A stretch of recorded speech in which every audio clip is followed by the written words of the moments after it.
a seaside town, a woman looking for her father, and a growing darkness that no one can explain. Messiah of Evil, 1973, wasn't just a horror film, it was a fever dream filmed in forgotten strip malls, silent piers, and bloodless supermarkets. It looked like America, sounded like a nightmare, and disappeared like a myth. Released quietly and buried quickly, it wasn't picked up by major distributors. It was too strange, too slow, too dreamlike for the drive-in crowd, and far too ahead of its time. Critics ignored it, audiences missed it, and for decades, it vanished into the shadows of cult cinema history, but something about it refused to stay dead. Directed by the husband and wife team Willard Huyck and Gloria Katz, better known for writing Indiana Jones and the Temple of Doom, this obscure horror story became a whisper in the halls of horror fandom. Scholars now dissect its use of color, filmmakers cite its surreal tone, and fans obsess over its haunting stillness. But beyond its eerie atmosphere and forgotten reputation lies a deeper question. Was this just a film about coastal isolation, or a veiled warning about America's spiritual decay? There are scenes you won't forget, a movie theater that turns into a trap, a grocery store turned mausoleum, a protagonist slowly realizing that her town has been replaced not by monsters, but by something colder, emptier, and somehow, we missed it. These aren't just fun facts about a forgotten horror movie. They're fragments of something darker, something broken, something prophetic. These are 20 weird facts you didn't know about Messiah of Evil, a film that predicted our collective disintegration long before the credits rolled. Fact Hasson, the script was written backwards. Most screenplays begin with a plot. Messiah of Evil began with a tone. According to co-director Willard Huyck, the film was written in reverse, starting from the visual and emotional beats, and only later trying to justify them with story logic. They didn't want narrative coherence, they wanted dread. Scenes were built like haunted paintings, a girl alone in a supermarket, a man swallowed by shadows, a silent crowd moving in unison. The connective tissue between them was thin by design. It was never meant to make perfect sense. That's why even now, decades later, viewers can't agree on what actually happened in the film. Was it a vampire movie? A zombie story? A Lovecraftian allegory? Or was it simply a reflection of post-Manson paranoia? The film doesn't tell you. It doesn't care if you get it. It only wants you to feel lost. And maybe that's the point. Messiah of Evil isn't a story, it's a descent. Fact #2. The theater scene was shot without permits. One of the most unforgettable sequences in the film takes place in a movie theater. A woman watches a silent western on screen, while a crowd silently gathers behind her, their eyes unblinking, their movements unnatural. They're not there to watch the film, they're there for her. That scene was shot guerrilla style in a real Southern California theater, late at night, without permits or insurance. The crew borrowed electricity, kept the lights dim, and hoped the cops wouldn't show up. No extras were hired. Friends and locals were asked to just stare forward and don't blink. What resulted was one of the most chilling scenes in 1970 seconds horror, not because of gore or jump scares, but because of silence. The theater wasn't filled with monsters. It was filled with people pretending not to be. Why does that image still haunt viewers? Maybe because we've all sat in that theater, alone, surrounded by strangers, hoping no one sees us as prey. Fact #3. George Lucas almost produced it. Before Star Wars, before Indiana Jones, George Lucas was just another USC film school kid sharing classes, film reels, and pizza with Willard Huyck and Gloria Katz. The three were part of the same creative circle, constantly swapping scripts and giving notes. When Messiah of Evil was still in early development, Lucas reportedly offered to help connect the filmmakers with production support. But after seeing the direction it was going, surreal, slow-burning, and too art house, he stepped back. Lucas would go on to make THX 1138, another clinical dystopia, but one with a much bigger studio behind it. Huyck and Katz, meanwhile, doubled down on indie horror and made something stranger, quieter, and far more disturbing. It's ironic. The couple who wrote Indiana Jones and the Temple of Doom also made Messiah of Evil, a film as far from popcorn entertainment as possible. So the question remains, what would Messiah of Evil have looked like with Lucas at the helm? Would it have lost its weirdness or become even more experimental? Fact #4. The supermarket scene was inspired by a panic attack. It's the scene that turns the mundane into the monstrous. A woman walks through an empty supermarket, shelves fully stocked, aisles ghostly quiet until she realizes she's not alone. Figures begin to close in, the fluorescent lights flicker, and then they feed. According to director Gloria Katz, that entire sequence was inspired by her personal experience with a panic attack. She once found herself overwhelmed in a late-night grocery store, frozen by the artificial lighting and absence of human warmth.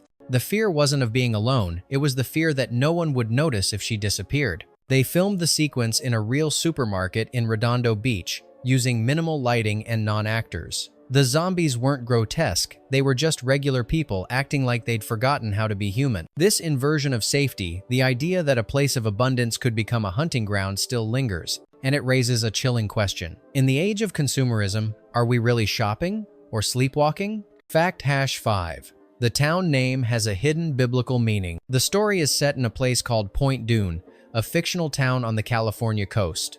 The name sounds eerie but harmless, like any other coastal village. But hidden within it is a reference that reveals the film's deeper themes. Dune isn't just a sandy hill. In biblical symbolism, dunes represent desolation, exile, and wandering. They're places where prophets go to confront temptation or madness. And Point Dune evokes not just geography, but a point of no return. Willard Huyck admitted the name was chosen to evoke an unreal geography, a place you can't find on a map, but can feel in your bones, somewhere familiar and wrong. Interestingly, some fans have speculated that Point Dune is a nod to Dunwich from H.P. Lovecraft, a town plagued by unspeakable horror. So, is Messiah of Evil biblical horror, Lovecraftian dread, or both? Whatever the answer, one thing's clear: you don't come back from Point Dune. Fact #6. It was once marketed as a vampire film. Walk into Messiah of Evil expecting zombies and you'll find something slower, stranger. Walk in expecting vampires. And oddly, you might not be wrong. When the film was finally released in scattered theaters across the US, some distributors chose to market it as a vampire story, complete with posters showing blood-splattered mouths and red contact lenses. The title was even changed in some regions to Return of the Living Dead or Dead People. The irony: there are no traditional vampires, no fangs, no coffins, no garlic, but there is blood and feeding and a mysterious messiah figure who calls others to join his nocturnal cult. The infection spreads by blood, but not in any way Bram Stoker would recognize. This confusion over its identity plagued the film for years. Horror fans didn't know what box to put it in. Critics dismissed it. Studios ignored it. But maybe that's the beauty of it. Messiah of Evil doesn't fit. It infects. Fact #7. The narration was a last-minute addition. The film opens with a voiceover, a woman recounting her descent into madness, speaking from what seems like an asylum. Her voice is cold, fractured, exhausted, but that narration wasn't part of the original plan. It was added in post-production, after early test screenings left audiences confused. The non-linear structure, the dream logic, the disconnected scenes, it all proved too disorienting. So Huyck and Katz inserted the voiceover as a framing device, hoping it would anchor the audience. But instead of clarifying the story, it deepened the ambiguity. The narrator seems unreliable. She contradicts herself. She speaks as if she's already dead. And the final line, "I'm trying not to go out. I'm trying not to kill myself, but the room is full of people," still baffles viewers. Was it all in her mind? Was she possessed? Or was she simply the last one left to remember what happened? Maybe the voiceover doesn't answer anything. Maybe it's just another symptom of the sickness. Fact #8.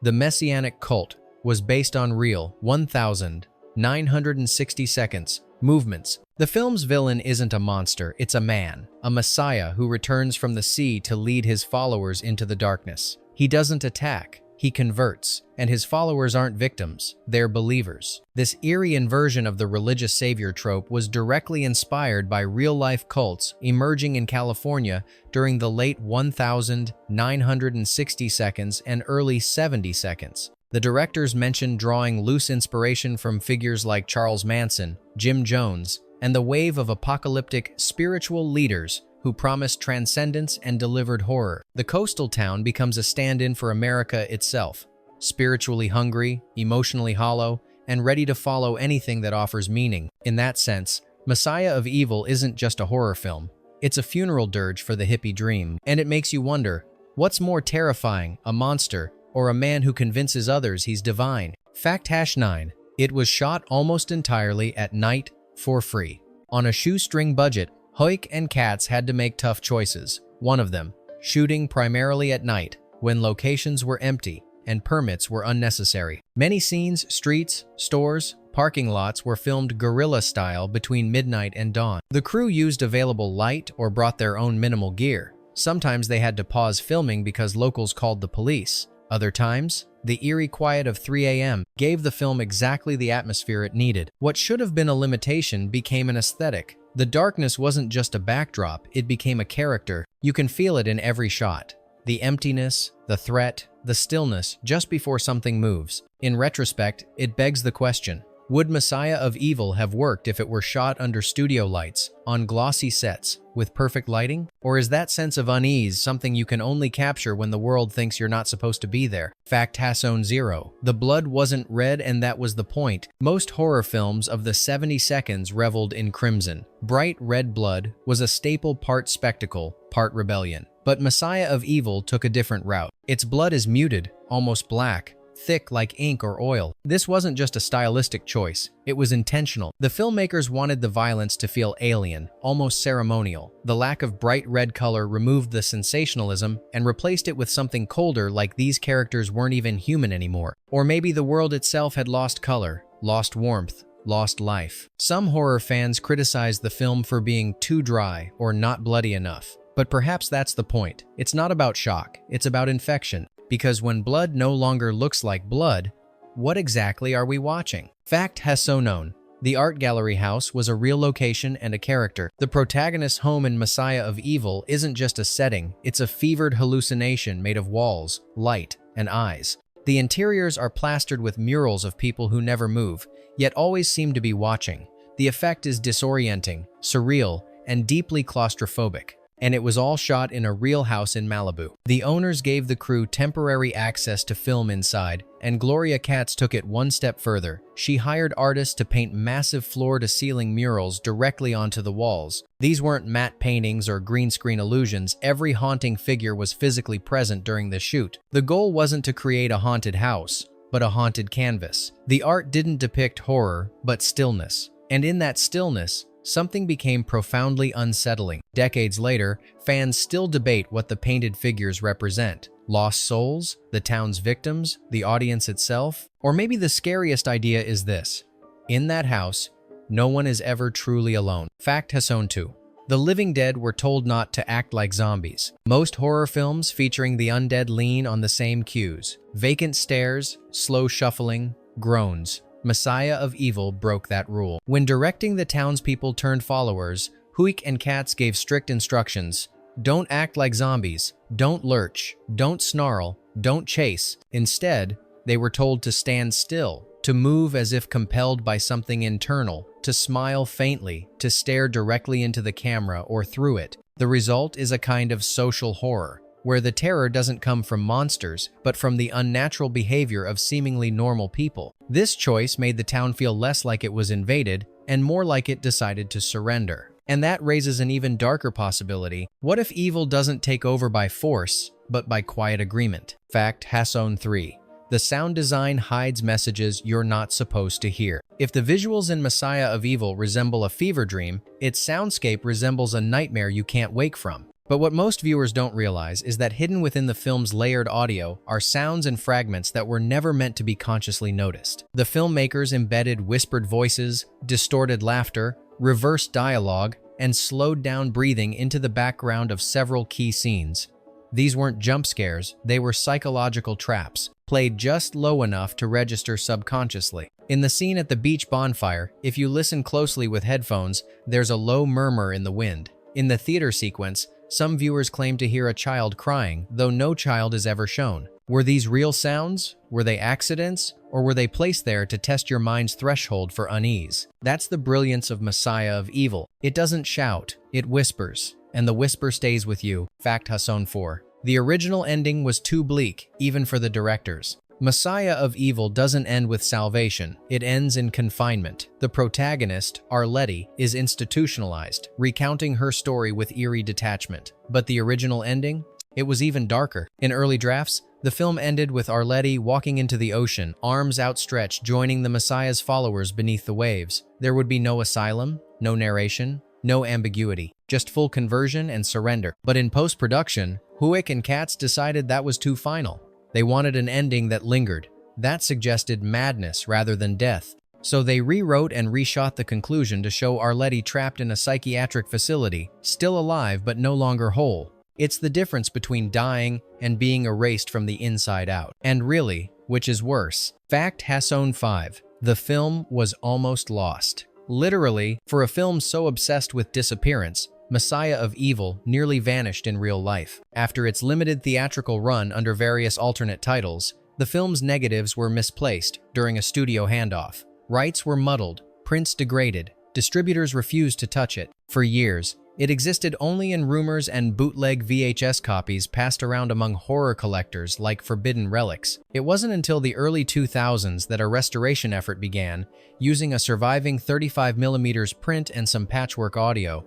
Even then, parts of the film had to be digitally stabilized due to nitrate damage. The fact that you can watch it at all today is a minor miracle.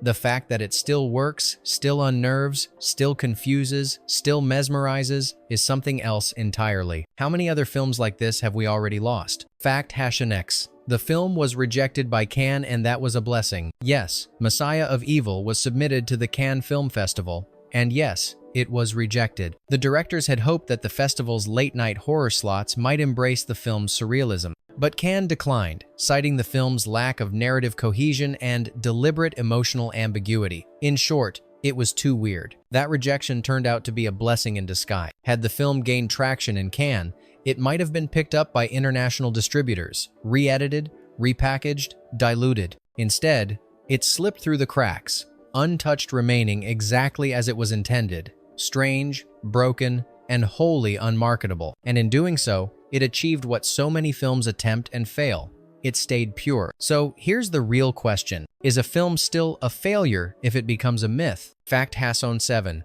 The film uses light the way most use monsters. Most horror films weaponize shadows. Messiah of Evil weaponizes light. The film is bathed in artificial brightness. Fluorescent tubes in supermarkets, projection bulbs in movie theaters, white-hot glare in hallways. There's no comforting darkness, only clinical exposure. This inversion makes the audience feel exposed, dissected, observed. Gloria Katz once said the most terrifying thing isn't what hides in the dark, it's what stands still under a light and watches you without blinking. In scene after scene, the light is never warm. It flattens, it isolates, it burns. So perhaps the town isn't just infected by some cultic horror, but by the slow, bleaching death of modernity itself. And maybe the scariest thing is this: the more clearly you see in Messiah of Evil, the less human anyone looks. Fact Hasson 8. A real cult once screened the film as proof. It sounds like an urban legend, but it's true. In 1985, an obscure religious cult based in the Pacific Northwest reportedly screened Messiah of Evil during one of its gatherings.